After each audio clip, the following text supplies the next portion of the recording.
Do you know the meaning of the term skid row? So skid row is a term that we sometimes use to refer to impoverished places in the cities where homeless people set up their camps. And it's a term that just really refers to the poorest of the poor, the most destitute. The term actually comes from the lumber industry. So wind your way back to 1850. The Civil War hasn't happened yet, but the West is booming. A lot of people have moved out west. They've gotten their covered wagons and headed out west to see if they could find land, and a large number have ended up in California. There was a gold rush in 1849 in California, and as a result, tens of thousands of people had crossed the country in order to live in California and ultimately build up the state. That meant there was a great demand for wood to build these homes. And quickly, California lost most of their forests as people were building homes. They needed more wood. So the explorers went up and down the West Coast looking for places where some of these great inland forests could provide the wood that was being used in cities like San Francisco.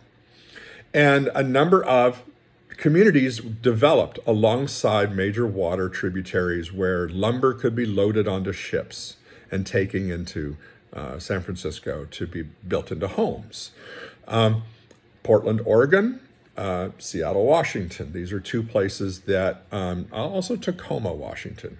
These are places where it was relatively easy to get close to a forest and to bring the trees down to a lumber mill where they could be cut up into lumber, put it onto ships, and taken down to California. So now we have Seattle. 1851, Seattle starts to get settled, and within a few years, the original settlers of Seattle, included a fellow named Yesler, Henry Yesler, who brought a lumber mill. He brought a steam sawmill to the region. And the thing about a sawmill is you need a nice big flat area where you can put the logs on one side and the lumber on the other, and you can cut it and prepare it, and then they can be loaded onto ships. So it needs to be near the water. There's only one really flat area in the area because these hills are very steep in the Seattle area. So he puts his sawmill up, and they start just marching up the hillside, cutting down these massive trees. These trees were 1,000 years old. Some of them were 400 feet high, or 140 meters. These are tall, old, amazing trees, and they're very heavy. And so the lumberjacks would cut the tree down. It would take many men to bring down a single tree, and then they would hook it up to oxen who would drag it down the hillside to the sawmill.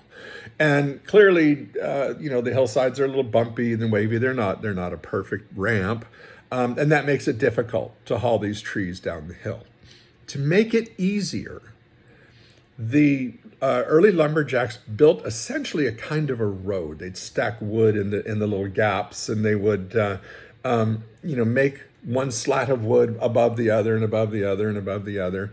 And that's how they would make it kind of a flat surface, a very steep, flat surface to bring the logs down the hillside. And they would drag these trees down this road made of skids. And they would drag the trees down. And as they were dragging them down, people would go just in front of the trees themselves, and they would scatter oil and grease onto the wood to make it smoother and easier to drag them. See, these people were known as people who would grease the skids, make things a little bit easier. And the term that was given to these people who would dart in or ride around the tree and they would put some grease, they were known as grease monkeys. So there's a number of different ways that these terms all evolved around the lumber industry. Well, as the trees would get closer to the bottom, down near the sawmill, this is where the men would end their day of very hard work.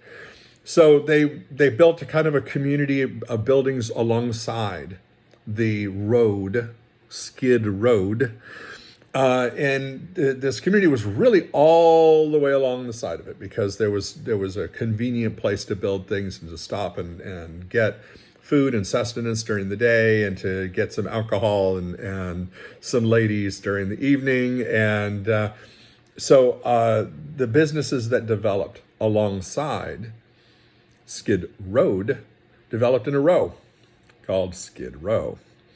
Now, these are very hardworking lumberjacks. This is also, over time, these logging camps attracted workers who were looking for work and didn't have a job. And so the homeless people or the people who were looking for work would come into the area and they would just kind of rough it.